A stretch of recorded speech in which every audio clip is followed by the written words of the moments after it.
feita aqui. Evangelho que escreveu Mateus,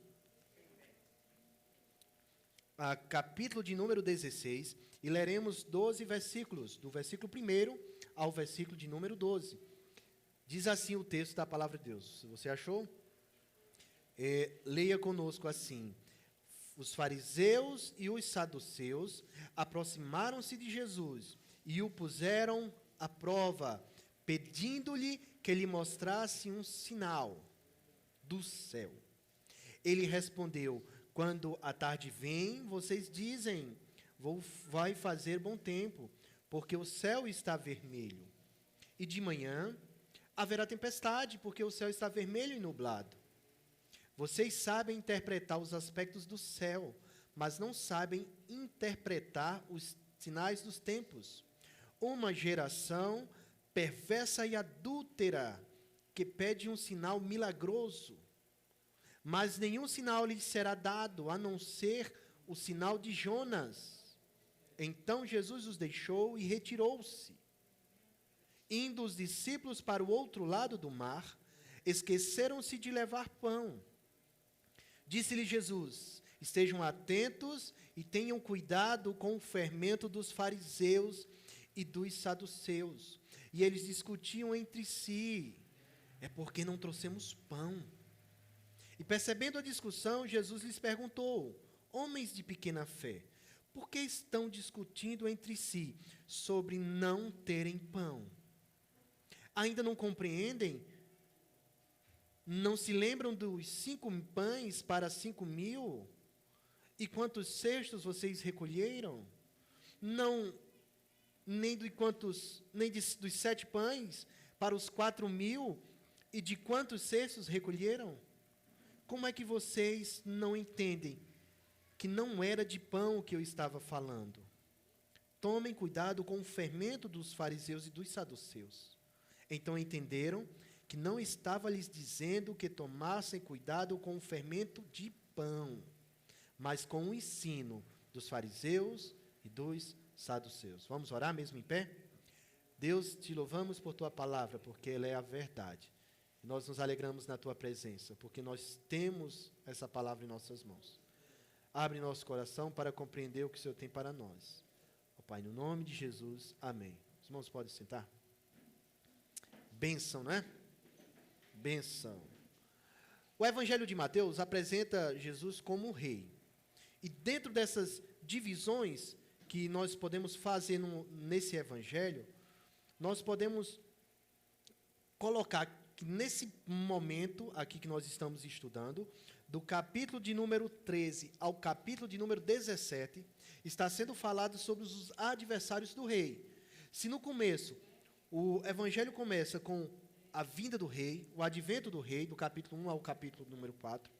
Depois fala da autoridade desse rei, quando fala do capítulo 5 ao capítulo de número 9.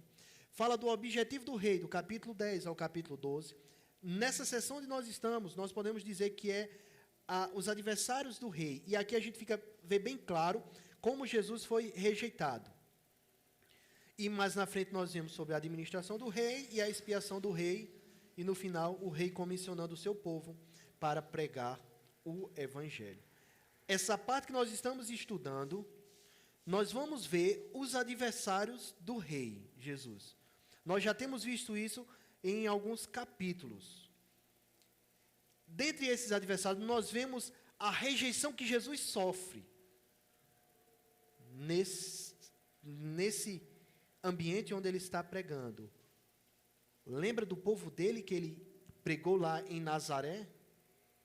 E as pessoas se admiraram, não no sentido de querer mais, mas de rejeitar o ensino. Esse é um de nós. Isso não é Jesus, o filho de Maria, de José? Seus irmãos não são Pedro, não são Tiago, Judas? Jesus foi rejeitado pelo seu povo.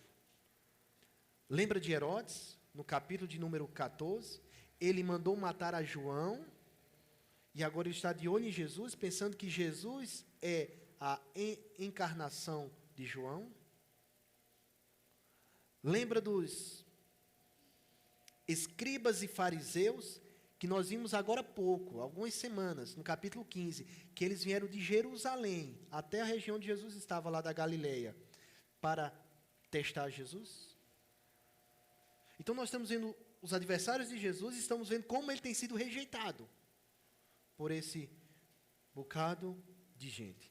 Aí agora, quando nós entramos no capítulo 16, nós vemos que se junta aos fariseus os saduceus, para também provar Jesus, para também rejeitar a Jesus. Vimos na semana passada que Jesus opera um milagre lá na região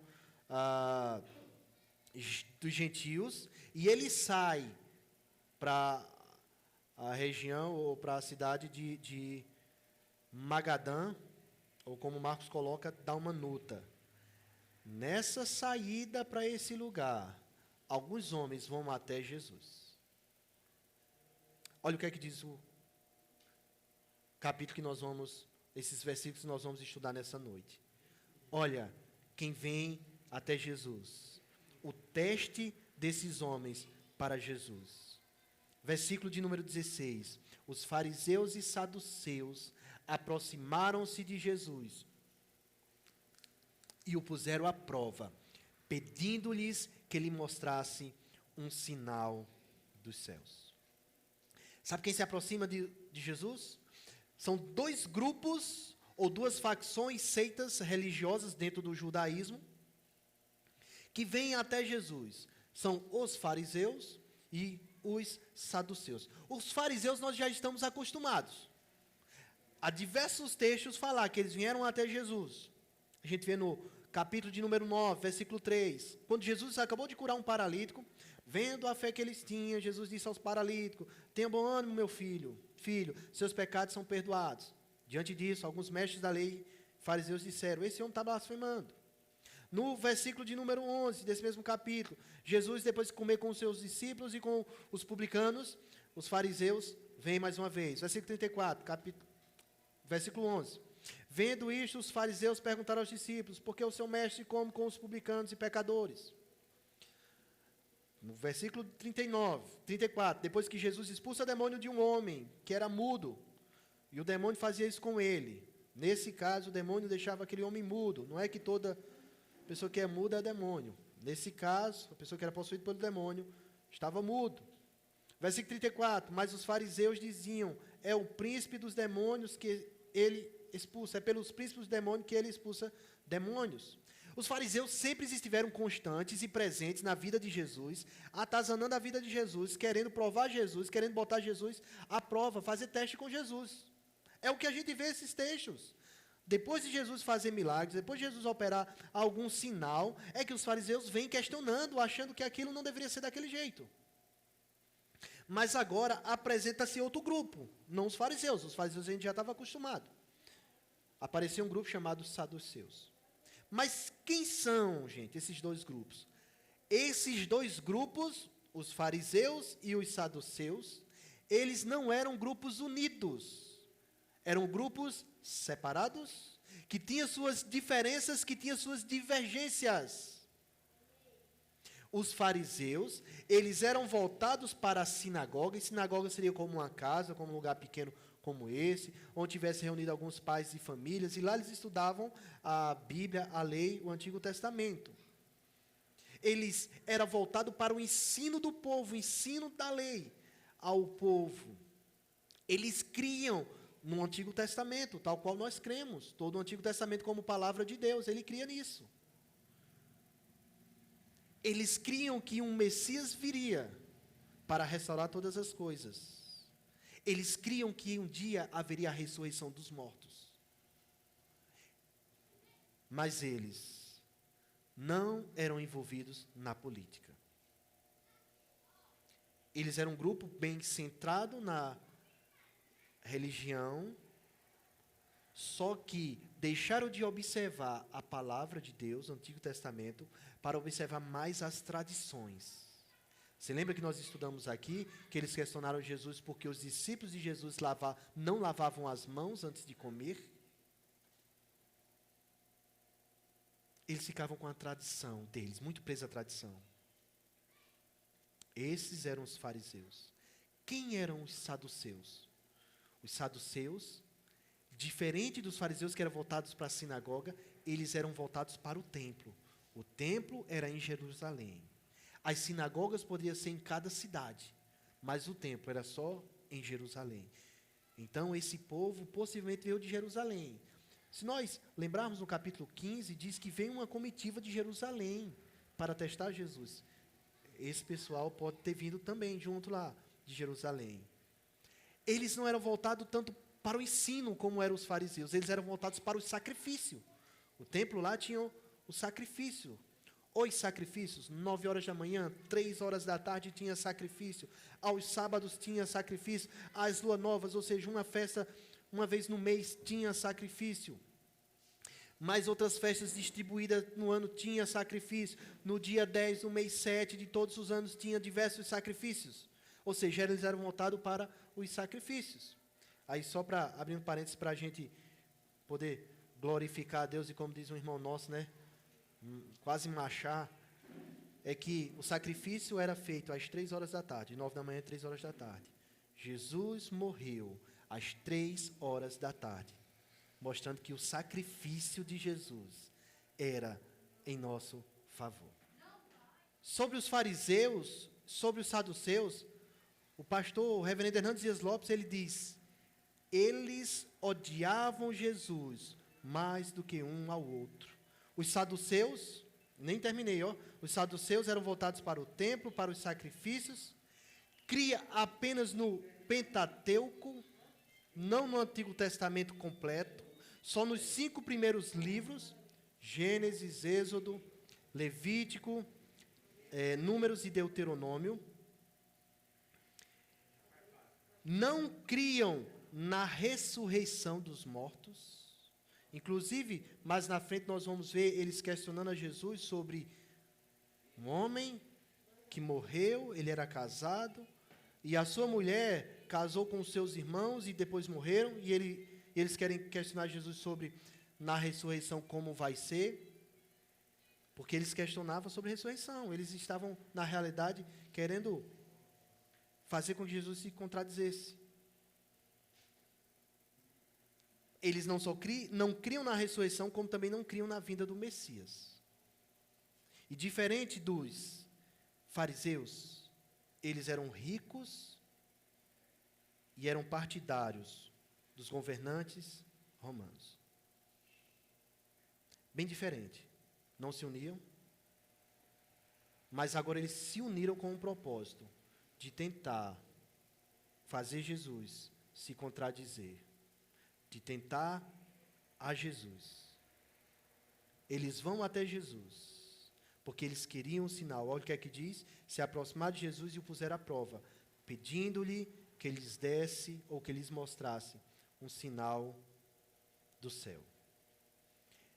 Talvez, irmãos, eles queriam que Jesus fizesse igual Moisés fez no Egito, com aquelas pragas, onde Deus usou Moisés e 10 pragas veio sobre o Egito, e as pessoas viram o poder de Deus. Talvez eles quisessem que Jesus fizesse para eles igual Josué. Queridos, a Bíblia conta que em uma das batalhas de Israel, Josué orou e o sol parou, ou seja, a terra parou de girar. A Bíblia conta isso. Talvez eles queriam que Jesus mostrasse um sinal para eles igual a Elias. Lembra de Elias quando estava com os 850 profetas, 450 profetas de Baal, mais os outros profetas de Azera, da mulher de Baal? Quando ele orou e cai fogo do céu, talvez eles queriam isso que aparecesse, algo visível, algo mágico, para eles poderem crer em Jesus.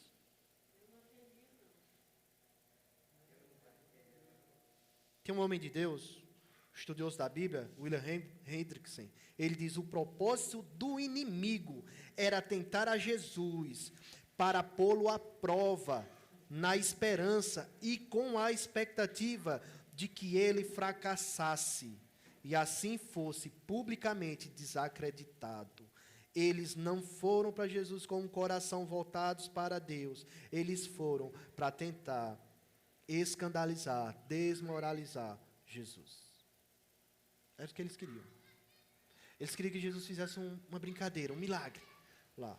Irmãos, eu sei que não é bem nesse sentido, mas quantos de nós às vezes não faz esse tipo de brincadeira com Deus? Se o Senhor me mostrar, eu vou fazer isso. Se o Senhor me der um sinal, eu vou crer, eu vou fazer isso ou aquilo. Quantos de nós às vezes não agem assim? Nós não precisamos desse sinal. Nós precisamos de confiar nas Escrituras, na palavra de Deus. Sabe o que é que eles estavam demonstrando? Total falta de fé. Eles não estavam crendo na palavra de Deus.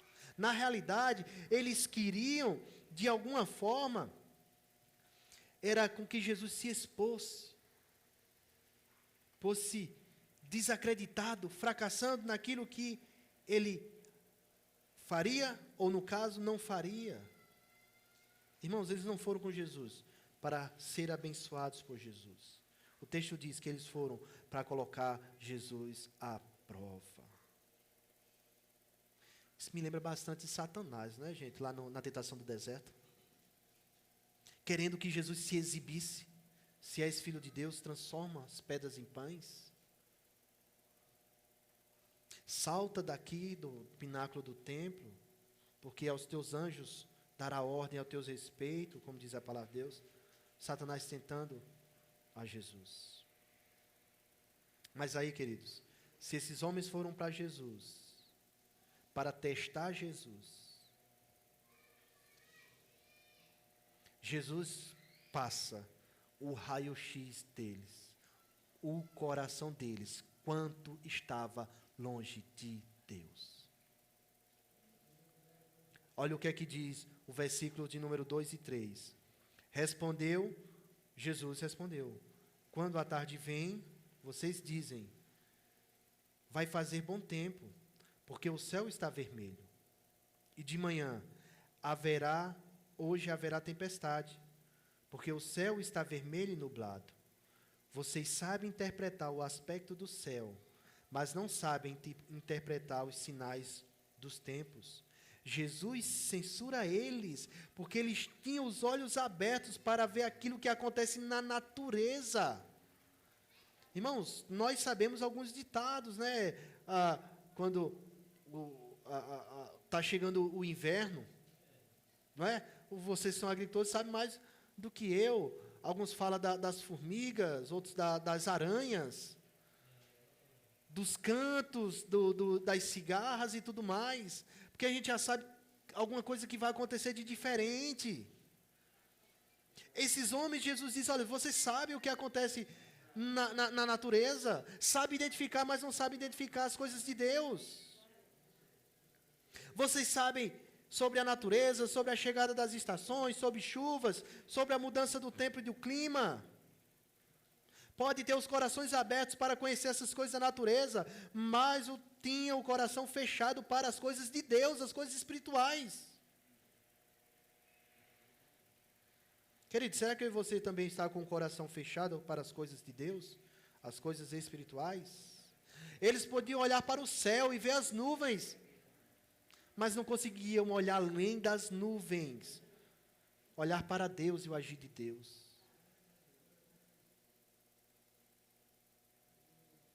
Jesus mostra que aqueles homens, mesmo sendo conhecedor da lei de Deus, não sabiam nada a respeito de Deus. Eles estavam rejeitando, gente, o Messias de Deus, o enviado de Deus. Eles não estavam vendo que o tempo de Deus havia chegado. Mas entre esse raio-x, Jesus ainda fala para eles. Versículo 4. Uma geração perversa e adúltera. Além de serem pessoas com o coração fechado para as coisas de Deus, Jesus chama eles de geração perversa e adúltera. Uma geração que era infiel, que não queria nada com Deus. Essa geração pede um sinal miraculoso, mas nenhum sinal será dado, a não ser o sinal de Jonas. E Jesus se retirou. Jesus os abandonou, os entregou à própria sorte.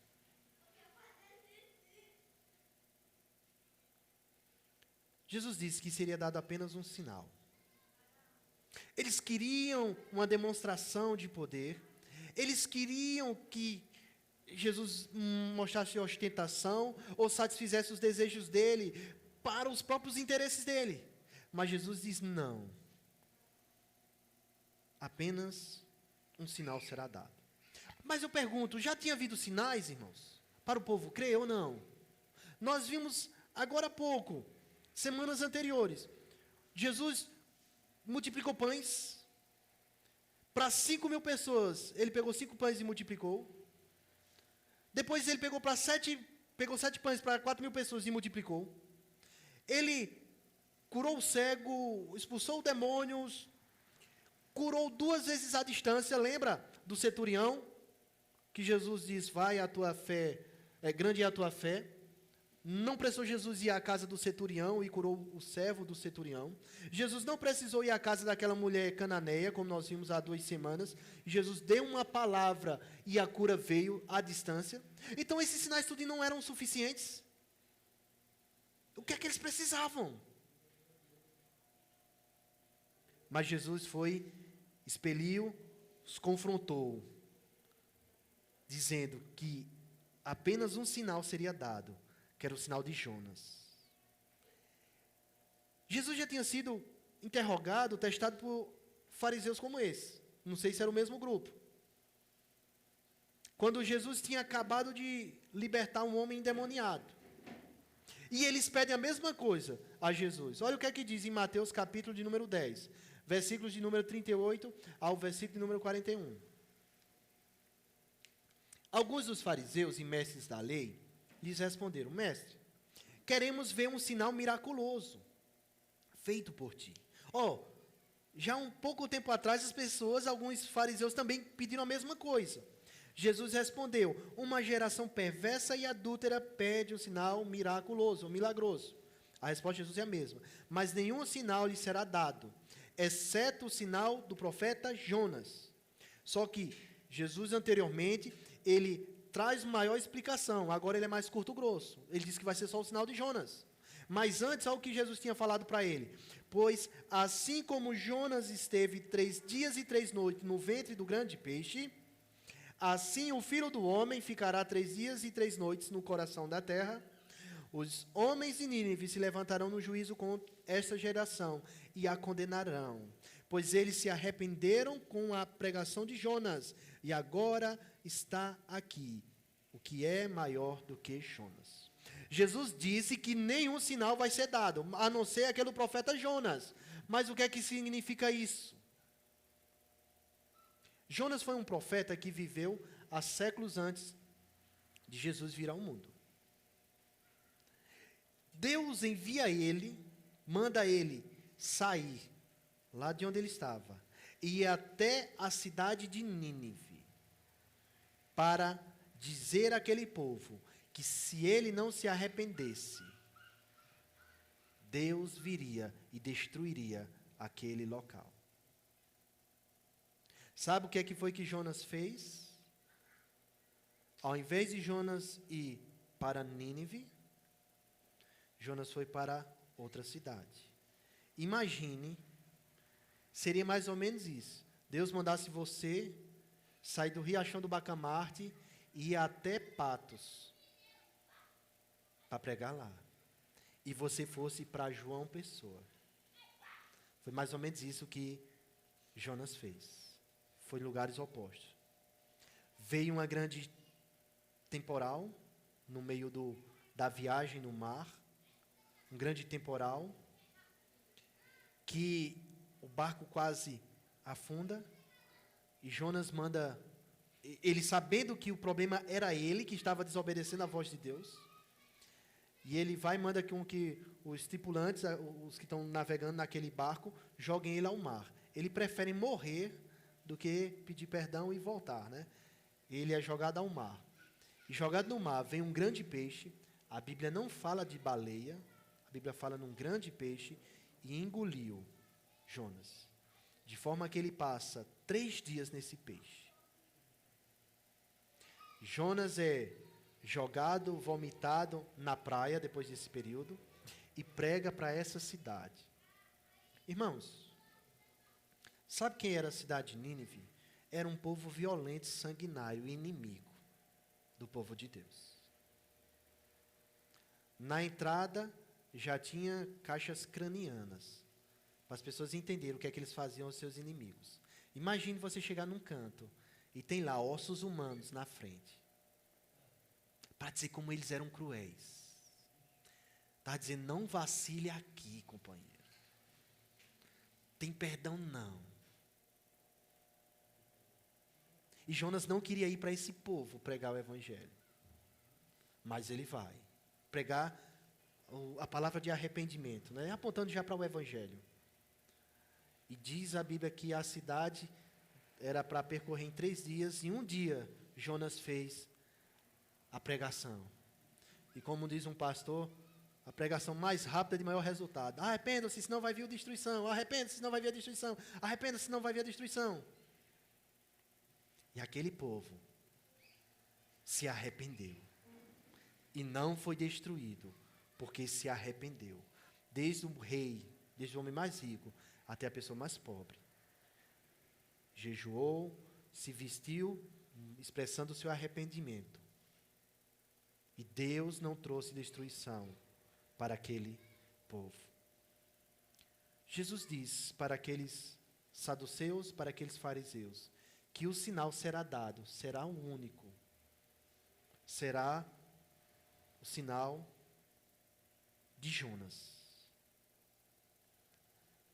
Que Jesus ia morrer, que ao 3º dia iria ressuscitar. Esse seria o grande sinal. E foi o que aconteceu. Mas também dentro desse sinal de Jonas, como Jesus falou lá numa situação anterior, estava também os ninivitas que se arrependeram. E aquela geração adúltera e perversa que não se arrependia. Se aqueles homens que eram maus, ninivitas, se arrependeram com a mensagem de Jonas, como não deveriam esses saduceus e fariseus daquela geração se arrepender com a mensagem, com a pregação do Filho de Deus? Queridos, nós estamos ouvindo a voz de Deus através da sua palavra. Hebreus diz que Deus falou de diversas maneiras, diversas formas, mas nos últimos dias Ele falou através do seu Filho. É essa mensagem que nós estamos falando, essa mensagem de Jesus. É a revelação de Deus, capaz de salvar a nossa vida, a minha e a sua vida. Queridos, depois disso, não tem mais nada. Depois que Jesus veio, não tem outro jeito de chegar a Deus. Aquela geração, aqueles homens estavam rejeitando esse Jesus com a mensagem. Se você estiver rejeitando esse Jesus também, não há outra forma de salvação. O final será triste. Uma eternidade sem Deus. Esse Jesus ia morrer, depois de 3 dias ia ressuscitar. Foi o que aconteceu. Se a mensagem de arrependimento que Jonas pregou trouxe perdão para os ninivitas, mas como eles não estavam, aquela geração que Jesus pregou não estava se arrependendo, juízo viria sobre eles. O coração deles, irmãos, tinha se transformado em pedra. Estava duro, petrificado. Jesus mostrou o raio-x deles. Será que nós estamos assim, irmãos, para a palavra de Deus, para as coisas de Deus? Coração duro como pedra? Será que nós estamos assim, irmãos, sem receber, sem entender as coisas de Deus, sem aceitar essas coisas que vêm de Deus? Mas aí, queridos, Jesus os sai, diz o texto, então Jesus os deixou e se retirou. Jesus os abandona à própria sorte. E aqui não é só uma situação de Jesus sair daquele local, daquela localidade. Jesus deixa aqueles homens entregues a si mesmo. E o ódio daqueles homens eram tão grande que eles fizeram de tudo, tramaram, ao ponto de fazer Jesus ser preso e ser morto. Jesus os entregou, eles, à própria sorte. Queridos, sabe qual é a pior coisa que Deus pode fazer comigo e com você? É nos entregar à nossa própria sorte, à nossa própria vontade. Às vezes a gente acha que ser independente de Deus é algo bom. Ser independente, fazer andar a sua vida da forma que você quer, você sendo o governante, o dono da sua vida, pode parecer bom, mas é a pior coisa que pode acontecer. Quando Paulo escreve aos Romanos, queridos, ele começa a dizer no capítulo 1 como o homem vai de mal a pior. É como se Paulo estivesse dizendo ali que Deus entregou o homem à sua própria vontade. 3 vezes, Paulo usa a expressão, pelo que Deus entregou o homem. Olha o que é que diz o texto, e a gente depois vai voltar para o nosso, que nós estamos usando.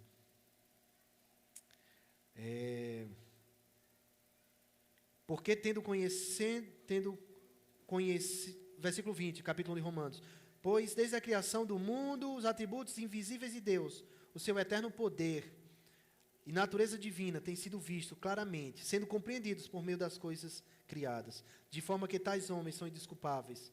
Porque tendo conhecido a Deus, não glorificado a Deus, não renderam graças a Deus, nem os seus pensamentos, mas os seus pensamentos tornaram-se fúteis e o seu coração insensato se obscureceu. Dizendo-se sábios, tornaram-se loucos. Trocaram a glória do Deus imortal por imagens feitas segundo a semelhança do homem mortal, bem como pássaros, quadrúpedes e répteis. Versículo 24. Por isso Deus os entregou à impureza sexual, segundo os desejos pecaminosos do seu coração, para a degradação do seu corpo em si. O homem não quis saber de Deus, Deus o entrega aos seus desejos pecaminosos sexuais. Trocaram a verdade de Deus pela mentira, adoraram e serviram a criatura, a coisas criadas e a seres criados no lugar do Criador, que é bendito para sempre.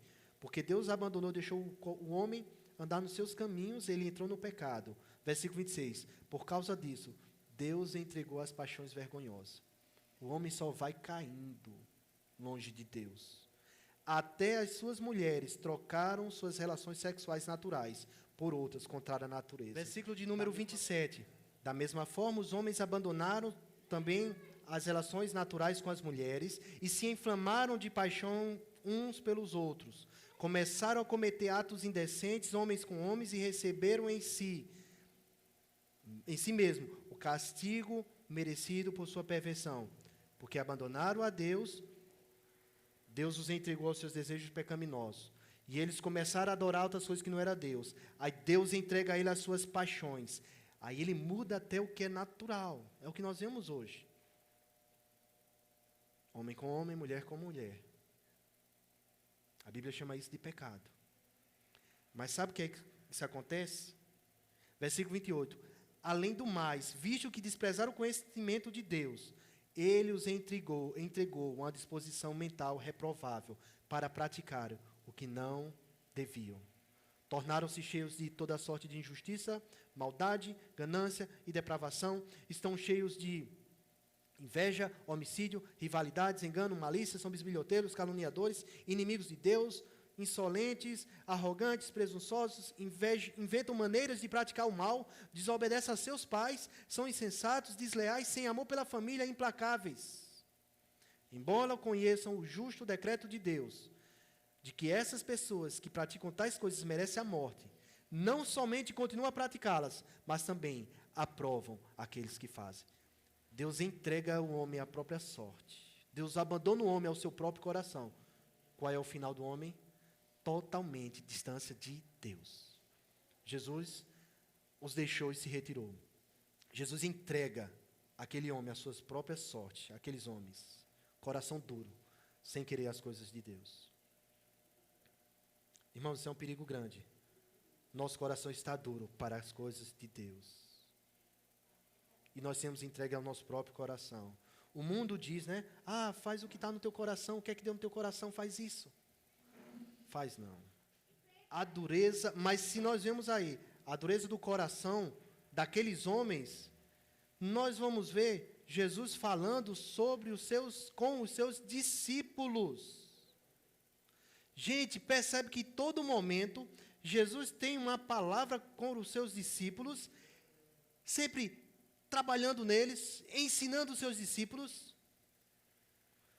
Percebe que os discípulos sempre dão dão uma voada, não querem saber mais das coisas de Deus. Eles estavam ali com Jesus, andando com Jesus, mas não entendiam das coisas que estavam acontecendo.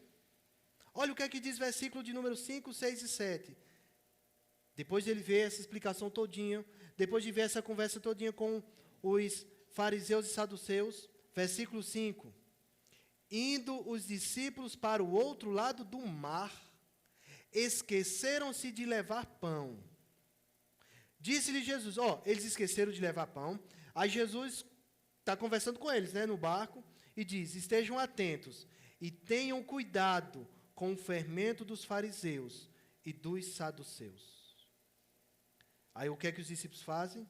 E eles discutiam entre si, dizendo, é porque não trouxemos pão. Eles não entenderam o que é que estava acontecendo. Eles não entendiam o que Jesus estava falando dos fariseus. Eles achavam que Jesus estava reclamando porque eles não trouxeram pão. Eles tinham acabado de participar de um milagre, de uma transformação, de uma multiplicação de pães, onde tinha sobrado 12 cestos grandes de pães. E eles achavam que Jesus estava reclamando disso.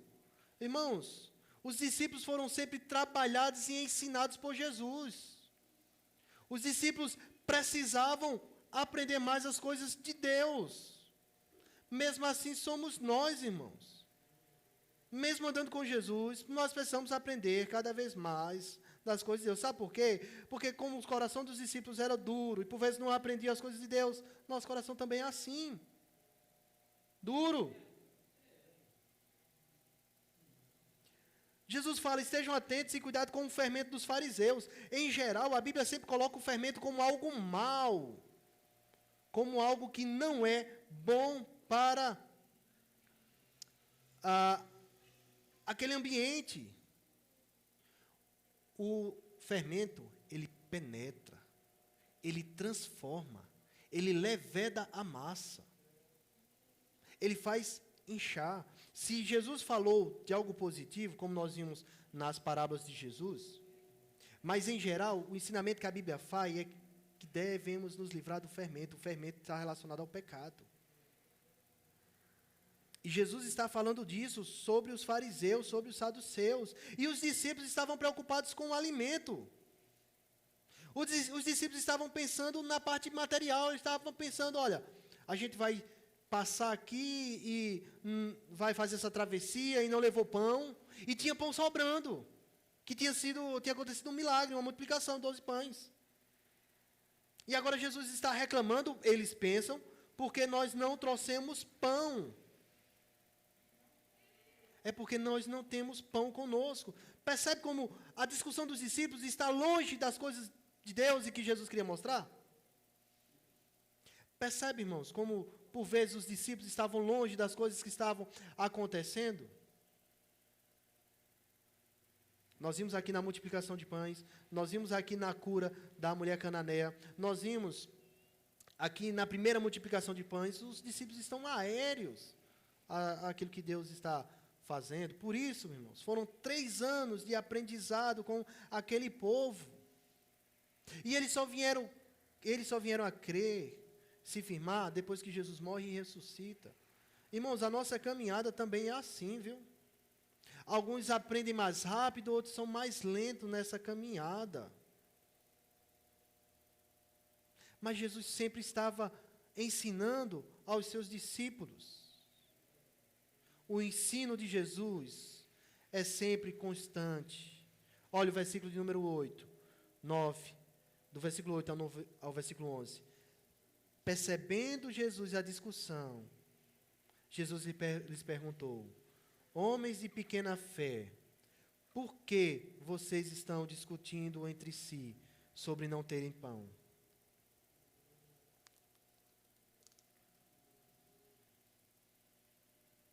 Ainda não compreendem? Não se lembram dos 5 pães para 5.000 e de quantos cestos recolheram? Dos 7 pães para os 4.000 e de quantos cestos recolheram? Jesus mostrou, irmãos, que os discípulos estavam presos às coisas terrenas, no caso aqui ao alimento, ao pão. Eles estavam presos e preocupados com isso. Mas Jesus tinha mostrado que Ele é a provisão, que Jesus tem como transformar poucos pães em muito. Jesus é aquele que tem provisão suficiente para todos. Não era para ele se preocupar com essas coisas. Jesus o chama para a compreensão das coisas espirituais. Versículo 11. Como é que vocês não entendem que não era o pão que eu lhes estava falando, não era desse fermento de pão, mas tomem cuidado com o fermento dos fariseus e dos saduceus. Jesus estava falando sobre o ensino falso das tradições humanas, daquela religião exterior, da falta de apego ao que Deus revelou, da palavra de Deus, da ação de Jesus. Jesus estava falando da falta de fé que aqueles religiosos não tinham. Versículo 12. Então, eles entenderam que não estava dizendo que tomasse cuidado com o fermento de pão, mas com o ensino dos fariseus e dos saduceus. Irmãos, se nos ensinar qualquer outra coisa que não seja a palavra de Deus, nós devemos rejeitar. Não é alimento para a nossa alma. Aqueles homens, eles tinham uma aparência externa, podia ser até tido como os melhores, como os mais religiosos, mais santos. Mas eles não tinham a fé na palavra de Deus. Eles não conheciam a Deus realmente. Eles não amavam as coisas de Deus de fato. Esse ensinamento, que não olha para a palavra, que não crê nas coisas de Deus, deve ser rejeitado. Queridos, a palavra de Deus tem tudo que nós precisamos para viver uma vida aqui na terra que agrade a Deus. Nós não precisamos de mais nada fora da palavra de Deus. E aí eu queria encerrar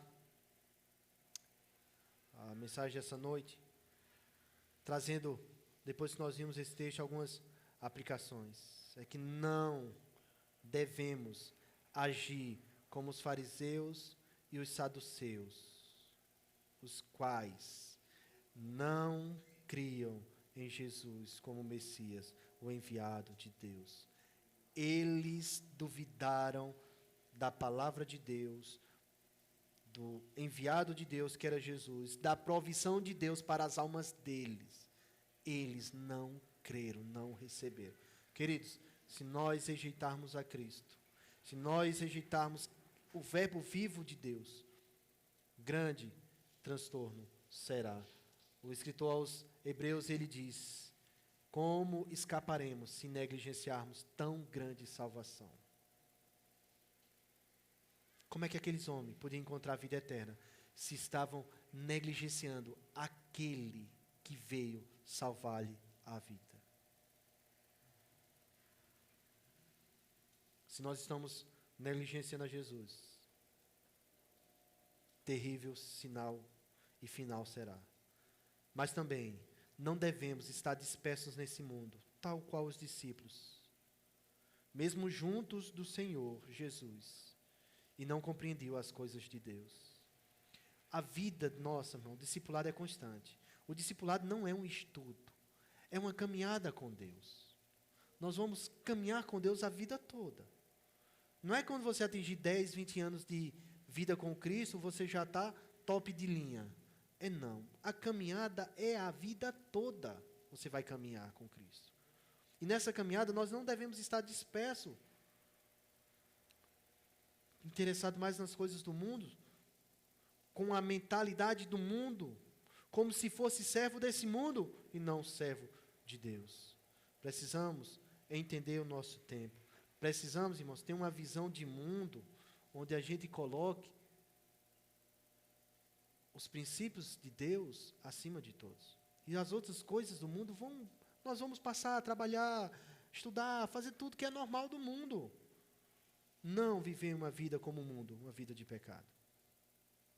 E terceiro, devemos nos afastar de toda falsa religião, ensinamento, que não expressa o que foi revelado por Deus. Aqueles fariseus e saduceus podiam chamar a atenção por sua maneira religiosa de ser, mas eles tinham uma religião falsa, vã, vazia. Lembra que Jesus disse, ouviste o que foi dito aos antigos, pelos antigos. Ou seja, eles criaram uma tradição para eles, que não olhava para a palavra de Deus.